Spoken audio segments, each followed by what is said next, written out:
Ich freue mich sehr, heute als Gesprächspartner Christian Borus zu haben. Ich glaube, eigentlich kennt ihn jeder im Kunstbetrieb. Man kennt ihn als Gestalter. Er ist übrigens auch sozusagen der Hüter des roten Quadrats, der Art Cologne, der seit vielen Jahren schon am Einsatz des Markenlogos der Messe feilt. Aber man kennt ihn natürlich auch als Player in Berlin, als umtriebiger Agent der Kunst und seiner eigenen Sammlung, der mit seinem Bunker in Berlin natürlich Maßstäbe gesetzt hat und jetzt zuletzt erst noch sehr viel von sich reden machte, zusammen mit seiner Frau Karin. Die Sammlung ist ja sozusagen gebrandet auf euch beide. Und nun auch noch einen anderen Bunker bespielt, nämlich das Berghain oder den Berghain. Du wirst es am besten wissen. Erzähl doch einfach mal gleich, wie es zu dieser auch doch relativ aufsehenerregenden Aktion in Berlin gekommen ist. Naja, das ist natürlich eine Idee, die vor dem 15. März schlichtweg undenkbar war. Und das war ja auch das, was im ersten Artikel, der übrigens nicht in Deutschland erschien, sondern die New York Times hat zuerst darüber berichtet, dann am nächsten Tag The Guardian, weil natürlich international auf so etwas geguckt wird, was passiert in Deutschland, wo wir doch in so einer recht international gesehen angenehmen Situation sind. Gibt es irgendwelche Modellcharakterprojekte?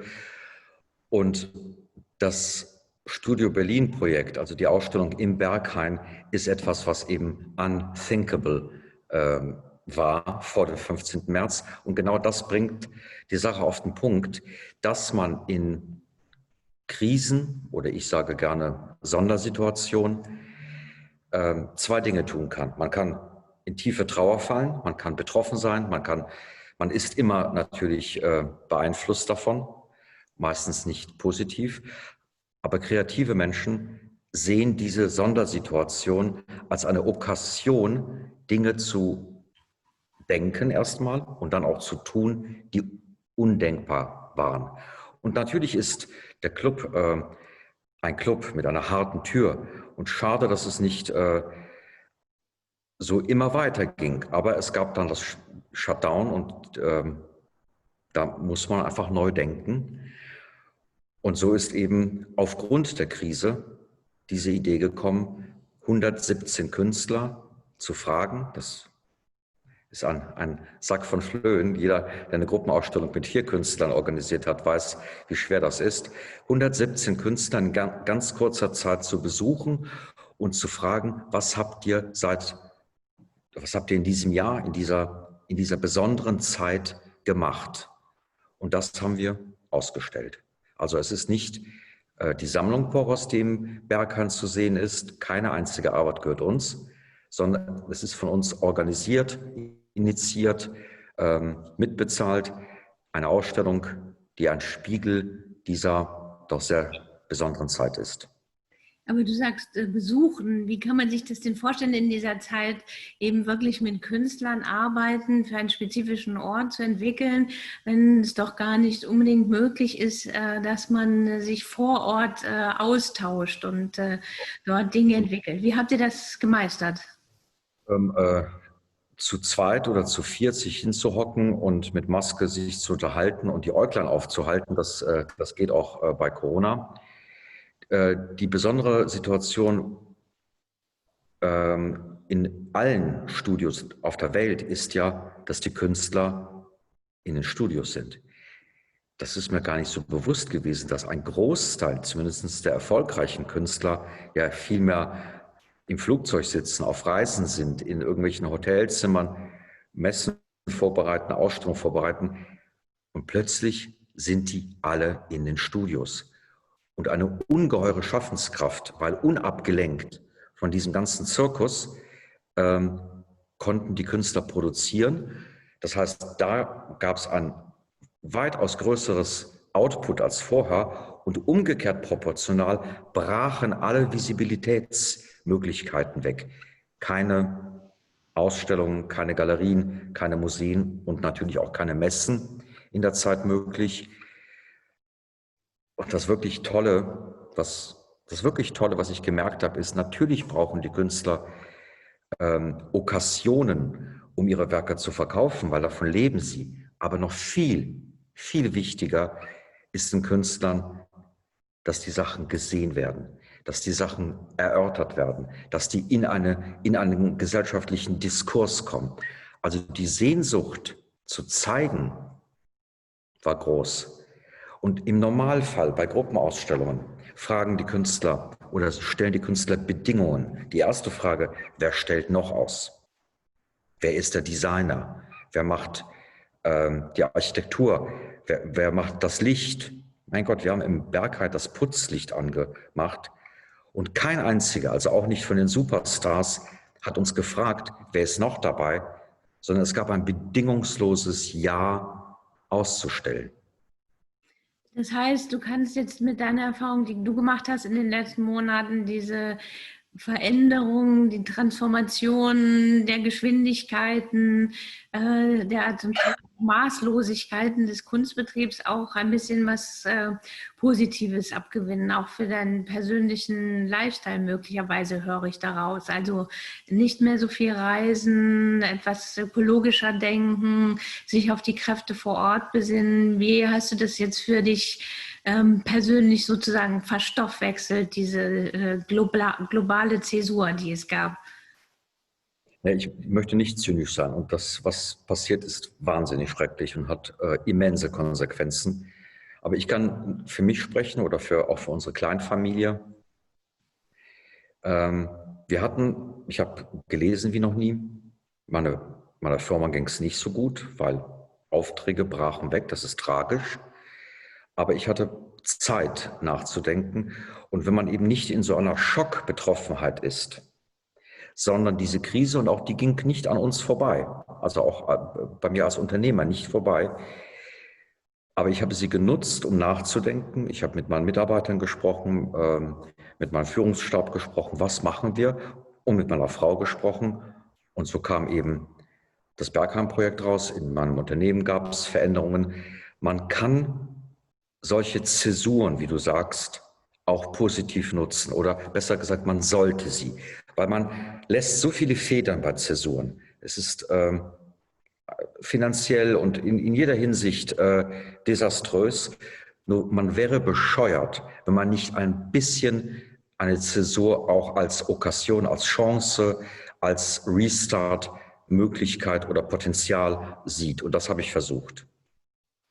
Du hast gesagt, du hast viel gelesen, womöglich auch deine eigenen Bücher, denn das hatte ich im Vorspann noch nicht erwähnt. Du bist natürlich inzwischen auch zu einem der führenden Verlagshäuser in Deutschland oder auch global gewachsen. Was bedeutet das Buch für dich in diesen Zeiten? Weil das Buch oder der Katalog oder der Ausstellungskatalog ist ja immer auch ein nachhaltiges Produkt, eine Ausstellung, die das akkumulierte Wissen auch für eine Nachwelt oder jedenfalls für die Zukunft erhält.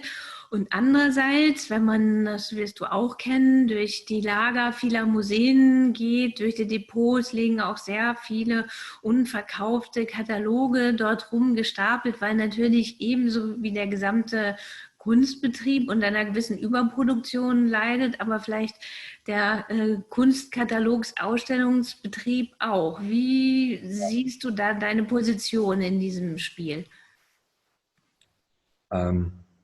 Jede Entwicklung hat a priori ein Gegenpendel oder eine Gegenbewegung. Und die Entwicklung, in der wir jetzt sind und beschleunigt durch Corona, ist eine absolut einseitige Digitalentwicklung, eine Entwicklung, die unaufhaltsam ist. Das gilt nicht nur für den Einzelhandel und alle Einkaufsgelegenheiten, sondern natürlich auch im Kunstbereich eine Digitalisierung. Und je digitaler die Welt wird, desto größer wird bei Menschen die Sehnsucht nach Analogem. Das heißt, diese unaufhaltsame Entwicklung bedingt eine Chance für radikal Analoges. Das heißt, Mittelmaß-Analoges, das zu Recht, also Heftchen, Broschürchen, Büchlein, Taschenbücher, solche Dinge verschwinden. Aber die Menschen wollen analoge Erfahrung, deswegen,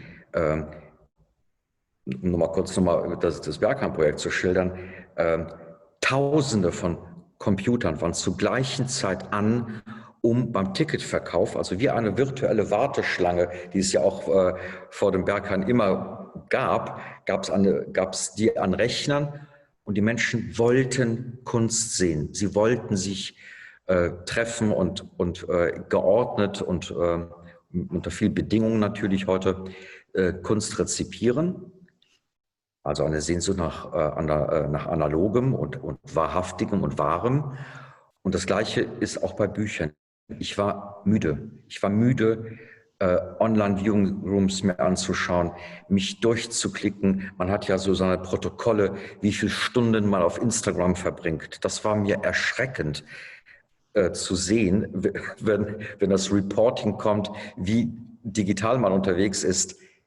Es ist so herrlich, die Endgeräte auszumachen, durch Büchern zu gehen. Es ist herrlich, Kunst wieder echt zu sehen. Und es wird sich vieles ändern, es wird vieles digital werden, aber umso sinnvoller ist es, über wirklich qualitätsvolle Analog-Touchpoints nachzudenken. Bücher müssen radikal analoger werden, sie müssen gebunden werden, sie müssen in Hardcover, mit Leinen, in Schubern. Diese Bücher haben Bestand. Ausstellungen müssen wirklich es wert sein, sich eine Maske anzuziehen, Widrigkeiten zu trotzen, hinzufahren. Diese Dinge sind wertvoll und sie müssen wertvoll gehalten werden. Dann haben sie auch in jeder digitalen Zukunft eine absolut, also wie eine Festung, eine uneinnehmbare Position im herrlich Analogen. Ja, vielen Dank schon mal an dieser Stelle für dieses sehr entschiedene Plädoyer für das, was im Kunstbetrieb dann doch Bestand haben wird, eben die Bücher, die Lektüre, das Wissen, die Bilder, alles. Und eine gute Messe. Und eine gute Messe. Das war nämlich das, was ich dich natürlich jetzt zum Schluss noch fragen wollte, nach deiner Prognose. Art Cologne, diesmal etwas unter anderen Vorzeichen, aber immerhin. Wir Kölner sind ja auf einem guten Wege und findet im November statt. Du wirst ja sicherlich kommen. Wie wird man diese Messe möglicherweise oder was wird vielleicht die Kunstmesse der Zukunft sein? Ich glaube, wir waren alle irgendwann müde vom Rumhopsen von einer Veranstaltung zur anderen. Umso wichtiger ist, wenn es da Einschnitte gibt, durch Regularien, durch was auch immer, dass dann das Analogerlebnis lohnenswert ist. Und da gibt es in Köln einfach eine Einzigartigkeit, die ein großer Trumpf ist, nämlich die lokale Einbettung in eine gewachsene, selbstverständlich gelebte, im Kontext völlig normale Art und Weise mit Kunst umzugehen. In Köln guckt man nicht nur oder im Rheinland oder sondern man kauft. Das heißt, diese Idee, dass man auch eine Messe auf den Malediven stattfinden lassen kann, weil dann alle irgendwie kommen und man braucht nur die Möglichkeit zu haben, zu schlafen und Alkohol zu trinken oder gut zu essen, das reicht eben nicht. Das hat gereicht. Die Leute sind gereist und gehopst von Insel zu Insel, von Kunstinsel zu Kunstinsel. Jetzt merkt man wieder, was Verortung bedeutet. Und da hat Köln einfach ideale Ausgangsvoraussetzungen, nämlich ein a priori vorhandenes Grundbedürfnis, Kunst anzuschauen.